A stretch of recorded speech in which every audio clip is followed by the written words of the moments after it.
Bulgaria is a country with an exceptionally rich history and cultural heritage. It has been a crossroad of cultures, empires and religions for millennia. Thracians, Greeks, Romans, Slavs, Bulgarians and Ottomans have all left their lasting traces on this beautiful and strategic landscape. The diversity of their heritage is gathered in this fascinating museum. Hello and welcome to the National Archaeological Museum in Sofia.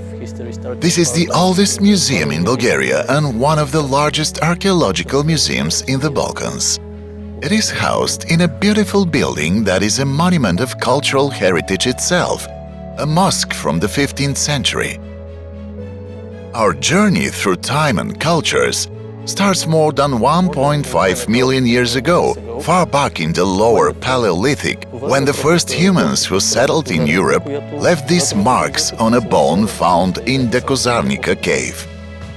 Later on, after the glaciers melted and the climate changed, it is again in the Balkans where the Neolithic economy was first introduced in Europe by people coming from the Middle East.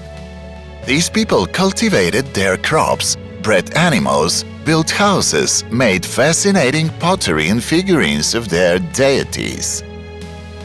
They were the first who started melting copper and gold, far back in the 5th millennium BC. In the 4th millennium BC, they mysteriously disappeared.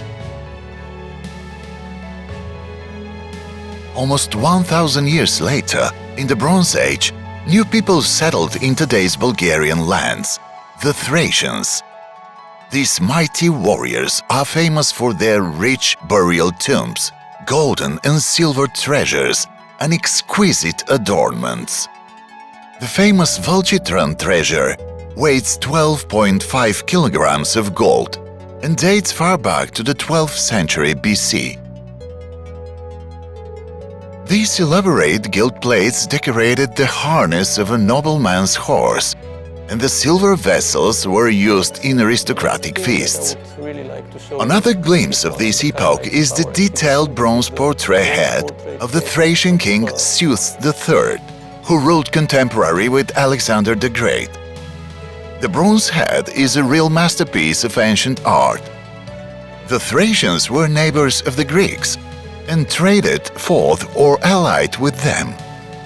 Beautiful monuments of ancient Greek crafts and art were found both in the Greek colonies on the Black Sea coast and in Thracian cities in the hinterland. But kingdoms come and kingdoms go, and both the Thracians and the Greeks were conquered by the Roman Empire. New cities were built all over today's Bulgarian lands, with monumental buildings, baths, stadiums and theaters decorated with marble and rich mosaics. They often inherited older Thracian settlements. Among the exhibits in the National Archaeological Museum are a unique Roman stone slab, a kind of poster advertising circus games.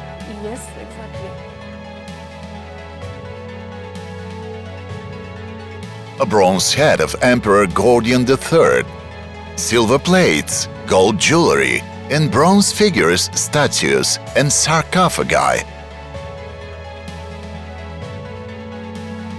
Rapid development started in these lands from the 4th century on, since the capital of the Roman Empire was transferred from Rome to Constantinople.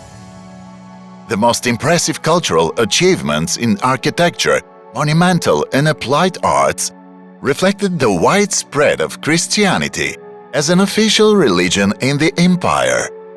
However, the wealth of the Balkans attracted numerous barbarian tribes from the north. In the 7th century AD, the Bulgarian tribes settled in the northeast part of the Balkans and founded the first Bulgarian state. They were mighty warriors and horsemen, as we can see in this rock-cut relief, whose only copy is exposed in this museum.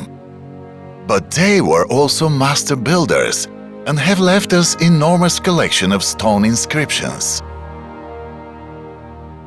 Initially, the Bulgarians were pagans and used a sophisticated calendar and mysterious runic script. In the 9th century, the Bulgarians adopted Christianity and built a new capital, the city of Preslav, with beautiful palaces, churches and monasteries. The oldest Bulgarian icon made of clay tiles was found there. The Bulgarian state was in almost constant wars with the Byzantine Empire and later the Latins. The Bulgarian Tsars not only won great battles, but were also talented diplomats and patrons of arts, crafts and literacy.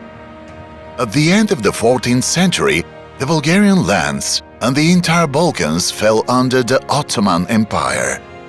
New culture and new religion became dominant up to the 19th century. But no empire is eternal. Only the heritage it left lives on. Or, as one medieval Bulgarian ruler said, "Even if a man lives well, he dies, and another one comes into existence. Let the one who comes later, upon seeing this inscription, remember the one who had made it." Visit the National Archaeological Museum and discover millennia of history.